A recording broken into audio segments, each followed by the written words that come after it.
Okay, so interesting enough, I have this 5090 Zotac solid OC card that we got when we did the Micro Center paper launch build, right? And I explained that that was not a retail card, and it was like a late review, not review, but a late engineering sample, which basically, so if you guys aren't aware, when they do these production runs, they have to do like a final test pass of like, here's everything from A to Z. We need to make sure there's no problems in the process before they ramp up for full production runs. So these are limited runs, they're non-serialized cards, they can't be sold because it's kind of like when a car manufacturer designs a car, you have the test mules which don't have VIN numbers and they never get sold. I've seen some of those Corvettes and stuff that have gone for millions of dollars that you can't even register the cars. But so these are versions of that. I was able to get up to number 3 on the leaderboard here. I'm dropped down to number 5, obviously, because now as more cards make their way out there and Silicon Lottery winners start showing up, I'm like, hey, I want to try and get higher on the leaderboard. This is fun for us when a new launch happens. But this card has now started to crash early. And what I mean by that now is it's no longer boosting nearly as high as it was. It's not responding to things like I'm telling it to. And I'm almost wondering, our PMD was screaming at us too and beeping like crazy because it was pulling way more than 600 watts. It was like 638 watts from the cable because it alarms at us that it's over spec. I'm wondering if the card got hurt, if that makes sense. It's like an engine can get hurt. They refer to it as a hurt engine, but still run. So I'm curious if something like that might have happened here. So what we're gonna do today is we're gonna kind of take you along for the process of troubleshooting this. I'm hoping it's just a driver wipe and reinstall, but it's gonna be quite interesting because this card now won't even go above 2400 megahertz without crashing, where we were getting 3200 megahertz before. So, uh-oh. The Evolve X2 PC Tower from Fantex redefines the desktop computer with its see-through glass design, aluminum interior, and powerful vertical cooling solution necessary for today's high-end hardware. The vertical airflow design draws in fresh air from the bottom and expels warm air out the top via a slanted grille design, moving warm air away from the user. An integrated cable management, support for BTF and Project Zero cable systems, and rear motherboard door concealing all wiring makes the Fantex Evolve X2 one of the cleanest towers available today. To see the full list of specs and see our coverage of the Fantex Evolve X2, follow the sponsored link in the description below. Okay, so first things I'm gonna do is I'm gonna check the cable because I don't think that's gonna be the problem, but I have a lot of concerns for 5090s after what happened with 4090s, and if we're pulling over spec, nope, there's no way, yeah, that's fine. So cable and everything on here is good. You can, I don't know if you can see that well enough, but it's good. So this is a dual BIOS card. It has a BIOS switch right here, but it's just a toggle. So if you push it and it goes blue, they call that the silent mode. And then when it flashes red, I forgot what they call it. You can see it in the software actually. That is where it goes into like its OC mode where the fans will like apparently ramp up sooner or something. Doesn't really give us any additional power limit or anything. It's only 4% power limit, so we can go to 104 just like the Founders Edition card. The reason for that, honestly, as I've already mentioned, is because of the spec of PCIe Gen 5 or ATX 3.0 or 3.1. But this is the software. It's called Zotac Firestorm. So the reason why we're using their Firestorm software is even the latest beta software for MSI Afterburner, which is well over a year old, by the way. The Ukraine conflict has really caused no updates to happen to that because remember the developer is in Russia and so they're unable to get paid or anything to work on the project because of embargoes. Is embargo? Because of the sanctions and such, so unfortunately that's never gotten updated. But as you can see, it won't launch. Double click, it thinks, and then it doesn't do anything. So that's not typical behavior though, because the FE card, why will that not close? The FE card does work with MSI Afterburner. So something is weird. I don't know if it's just this engineering sample for the Zotac card won't run Afterburner. I would prefer to run Afterburner over Zotac software. But anyway, yeah, so I guess I'll just use Firestorm for now. Kind of get this thing into OC mode, ready to go. So you can see it's showing 25, whatever right there for a moment on the frequency.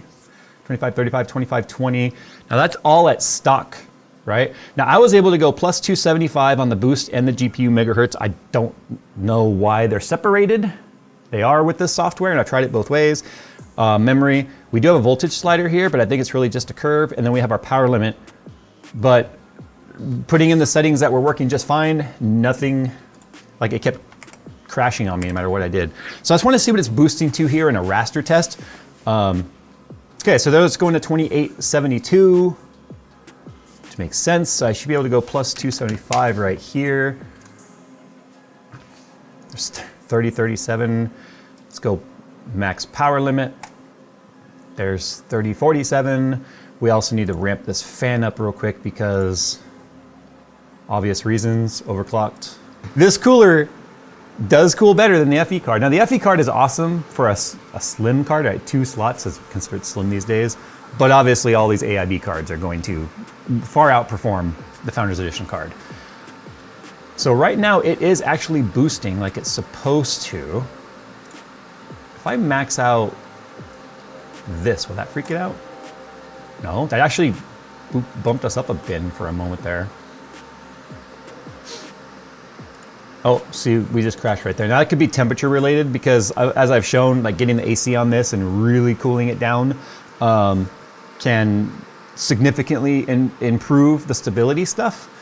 But now let me just kind of go into Port Royal here after it cools down for a second and see if it's gonna crash on me. Okay, this is not boosting to where it was. This would always boost to 3000 megahertz. And my FPS, you can't see it's covered, is significantly hit right now. Look at the fluctuation of this power draw. 530, 520, 620. Like these transient spikes must look crazy right now if I were actually if I was using PMD right now to record the voltage, this would probably be nuts. So I have a couple of, yeah, see I'm at 74 FPS right here. I'm normally at 174 FPS right here. So something is wrong right now, like way wrong. So what we're gonna do right now is we are actually going to use GPU-Z to monitor our perf cap reason. I'm just gonna go firm mark for a second. We know the frequency will be low for that, but let's just see here. Power, okay. That makes sense. That makes perfect sense. So it's pulling consistently over 600 watts right now. I didn't even know the PMD2 had an alarm built in, but it's telling us, bro, you're pulling more power than spec. And this has been our concerns. Shut up! Shut up! How far are we going to be pushing these cable limits and such, you know? Especially, this is just an Amazon cable right here because the one that came with the PMD2 was too short. It was like this long. So I've had people message me and say, Jay, I have a card that like no longer boosts anymore. It barely goes to its base clock and stuff. And sometimes this can happen with drivers, to be honest. We're gonna take you through the process of doing a full DDU type of uninstall, which is kind of like the place you should start when you are dealing with GPU weirdness like this. I would also probably do a full uninstall and reinstall the Firestorm software in this instance because I have to use it. But I'm a little concerned because it was after getting a real hard crash that all of this started.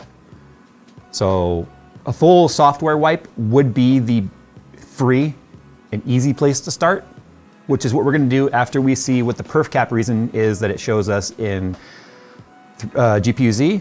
But the weirdness though is the fact that, like I showed you, we were getting 74 FPS in the opening scene in Port Royal, where I normally get like 174 FPS. So of course, now that the camera's on it, everything's acting perfectly normal. Well, I said I should show you guys what to do if you start getting the wonkiness, so I'm gonna go ahead and do that now anyway.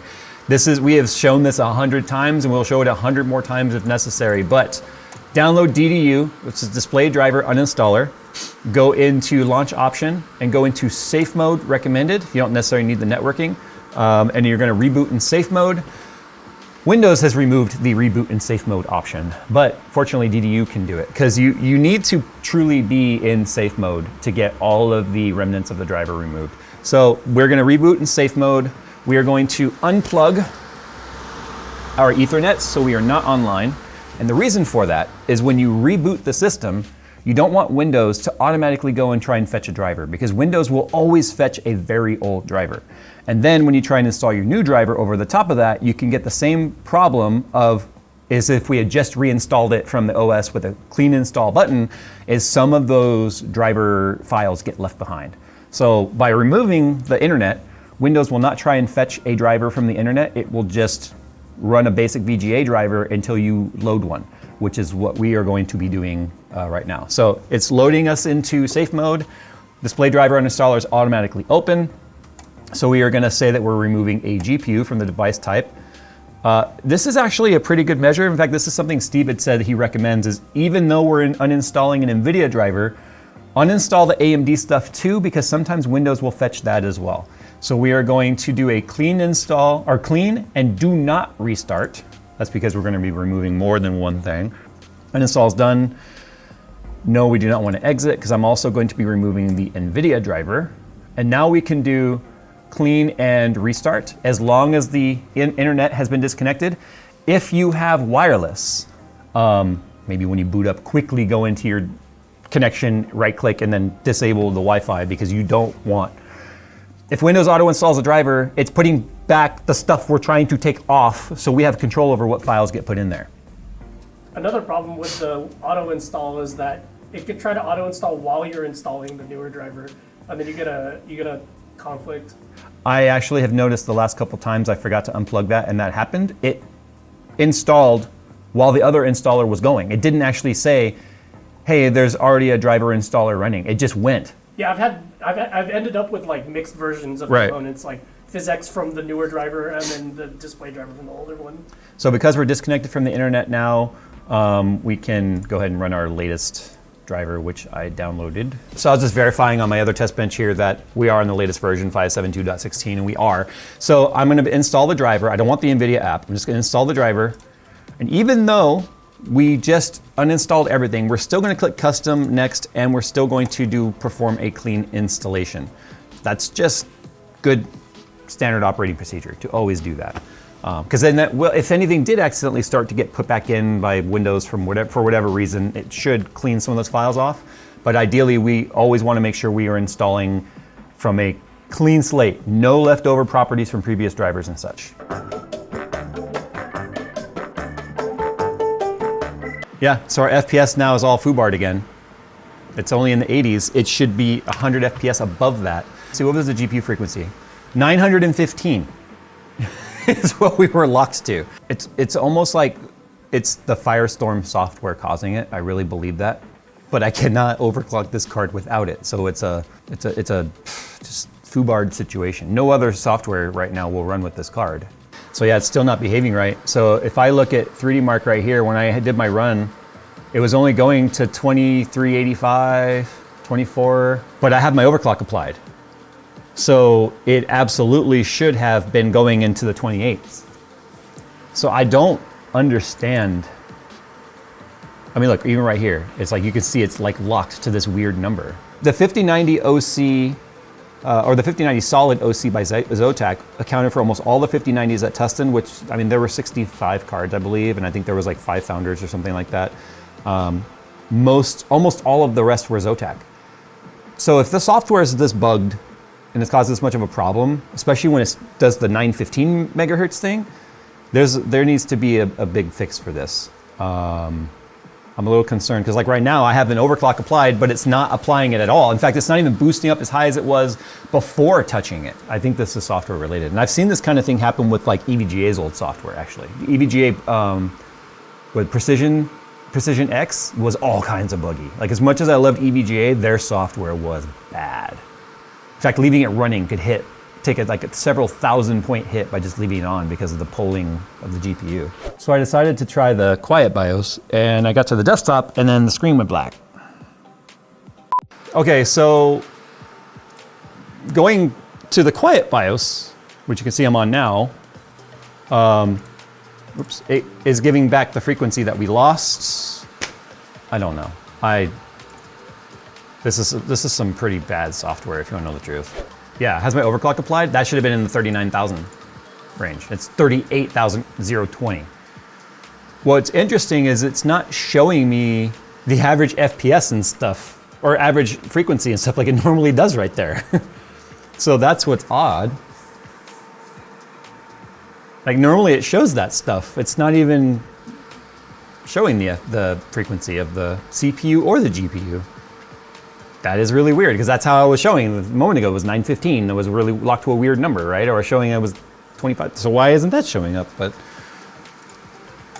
something is really broken with this card, and I do firmly believe it to be the software. So that's where we're gonna kind of end this right now. Here's my recommendation: if you've got a 5090 or 5080 Zotac card, don't install their software and don't overclock it, because that is what made the problems start. Like I guarantee you right now, I could take my FE card, plop it on here, open MSI Afterburner, and it will do everything I tell it to do, no problem whatsoever. The problem is Zotac software. They have a different version of software for every single generation of the card, by the way. So they have a Firestorm 30, they have a Firestorm 40, and a Firestorm 50. They're all different. So do yourself a favor and just don't run Firestorm. This is a stupid name too, but don't run Firestorm because it is a hot mess right now. So I've got to now, for the sake of the rest of our testing and whatnot, I've got to completely wipe Firestorm. I've got to completely wipe the drivers. I've got to just make sure all registry traces of any of the Zotac crap is gone, because believe it or not, that could interfere with other graphics cards that are installed too. So I'm gonna go ahead and get on out of here. I may or may not be able to get this card to, you saw, I got 39,200 something without even the AC, and then a couple restarts in the same settings, now getting 1,200 points lower for no reason whatsoever.